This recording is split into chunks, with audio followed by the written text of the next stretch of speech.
നമസ്കാരം, news prime മലയാളത്തിലേക്ക് സ്വാഗതം.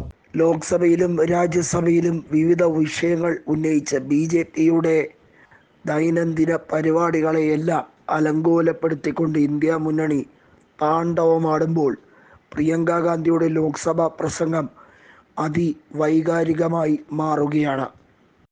പ്രിയങ്ക ഗാന്ധി ലോക്സഭയിൽ ഇന്ത്യൻ ഭരണഘടനയെ BJP കശാപ്പ് ചെയ്യുന്നതിൻ്റെ എല്ലാ രീതിയിലുള്ള തെളിവുകളും നിരത്തിവെക്കുകയായിരുന്നു. മണിപ്പൂരിലും ഹത്രാസിലും ഏറ്റവും ഒടുവിൽ സംബാലിലും ഒക്കെ സംഭവിക്കുന്നത് ഒരേ കാര്യം. അത് ഭരണഘടനയുടെ ലംഘനമാണ് നടക്കുന്നത്. അതിനെക്കുറിച്ച് ഒരു കാര്യവും പറയാൻ പ്രധാനമന്ത്രിക്ക് കഴിയില്ല. ഇപ്പോൾ ഘോരഘോരം വാദിക്കുന്ന പ്രതിരോധ മന്ത്രി രാജ്നാഥ് സിംഗിനും കഴിയില്ല. കാരണം BJPയുടെ ഹിഡൻ അജണ്ടയാണ് എല്ലാ തരത്തിലും ഭരണഘടനയെ വെല്ലുവിളിക്കുക എന്നുള്ളത്. 4/3 ഭൂരിപക്ഷം തന്നാൽ ഭരണഘടനയെ മാറ്റിമറിക്കാം എന്നതായിരുന്നു BJPയുടെ അജണ്ട. ആ സംഘപരിവാർ അജണ്ടയാണ് പൊളിഞ്ഞടുങ്ങിയത്. അത് വെന്ത് വെണ്ണീറായി.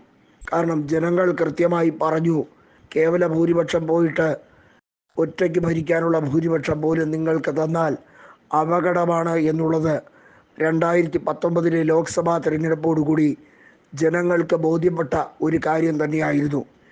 EVM ഉണ്ടെങ്കിൽ മാത്രമാണ് നിങ്ങൾക്ക് ജയിക്കാൻ കഴിയുന്നത്.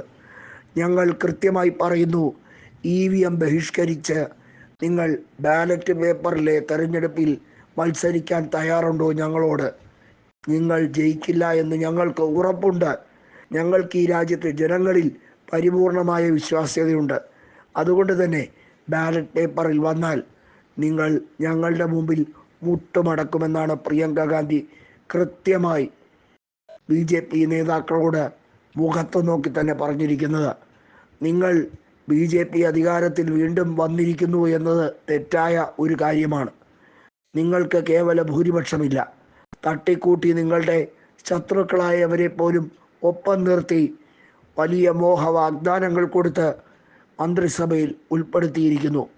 പ്രതിപക്ഷത്തെ തച്ചുടയ്ക്കാമെന്നാണ് നിങ്ങൾ കരുതുന്നതെങ്കിൽ അത് തെറ്റി. കേവല ഭൂരിപക്ഷമില്ലാത്തതുകൊണ്ട് മാത്രമല്ല, നിങ്ങളുടെ അജണ്ട ഒന്നും തന്നെ ഈ രാജ്യത്തിന് നടക്കാൻ പോകുന്നില്ല എന്നുകൂടി പ്രിയങ്ക ഗാന്ധി വ്യക്തമാക്കി. എല്ലാ സത്യവും കല്ലും നെല്ലും തിരിച്ച് വേർതിരിഞ്ഞ് മനസ്സിലാകട്ടെ, ജനങ്ങൾക്ക് മനസ്സിലാകും, ഭാരതീയർക്ക് മനസ്സിലാകും എന്നാണ് പ്രിയങ്ക ഉരുവിട്ടത്. നേരത്തെ രാജ്നാഥ് സിംഗ് പറഞ്ഞു, ഇന്ത്യയിൽ BJP കൊണ്ടുവരുന്ന എല്ലാ രീതിയിലുള്ള പ്രവർത്തനങ്ങളും അത് BJPക്കാർക്ക് വേണ്ടി മാത്രമല്ല, ഇന്ത്യക്കാർക്ക് വേണ്ടി കൂടിയാണെന്ന്. ആരാണ് നിങ്ങൾ ഇന്ത്യക്കാരായി കണക്കാക്കുന്നത്? നിങ്ങളുടെ ശത്രുക്കളായവർ, നിങ്ങളുടെ ആശയത്തോട് വിയോജിക്കുന്നവർ ഒന്നും തന്നെ നിങ്ങൾ ഇന്ത്യക്കാരായി കണക്കാക്കുന്നില്ല. അതിനുവേണ്ടിയല്ലേ നിങ്ങൾ CAA നടപ്പിലാക്കാൻ ശ്രമിക്കുന്നത്? നിങ്ങൾക്കിഷ്ടമില്ലാത്തവരെ നിങ്ങൾ ഒരു സ്ഥാനത്ത് എത്തിക്കാതിരിക്കാൻ, ഇവിടെ തെരഞ്ഞെടുപ്പിനെ തന്നെ അട്ടിമറിക്കാൻ വേണ്ടിയാണ് ഒരു രാജ്യം ഒരു ഇലക്ഷൻ എന്ന വിവാദ ബില്ലിവിടെ കൊണ്ടുവരാൻ ശ്രമം. ഞങ്ങളിവിടെ ഉള്ളിടത്തോളം കാലം അത് പാസ്സാകുമെന്ന് നിങ്ങൾ വ്യാമോഹിക്കുകയേ വേണ്ട എന്ന പ്രിയങ്കയുടെ പ്രസംഗം വാസ്തവത്തിൽ കയ്യടികളുടെ ഒരു മഹാമഹം തന്നെയായിരുന്നു. നേരത്തെ BJPയുടെ വനിതാ MP പോലും പ്രിയങ്കയോടൊപ്പം നിന്ന് സെൽഫി എടുക്കുന്നത് വാസ്തവത്തിൽ നരേന്ദ്രമോദിയുടെ സമനിലയെ തന്നെ തെറ്റിക്കുന്ന കാര്യം തന്നെയായിരുന്നു. അജയ്യായി ഇന്ദിരാഗാന്ധിയുടെ പുത്രി മാറിക്കഴിഞ്ഞിരിക്കുന്നത് മോദിക്കും അമിത്ഷായ്ക്കും രാജ്നാഥ് സിംഗിനുമൊന്നും താങ്ങാൻ പോലും കഴിയുന്നില്ല.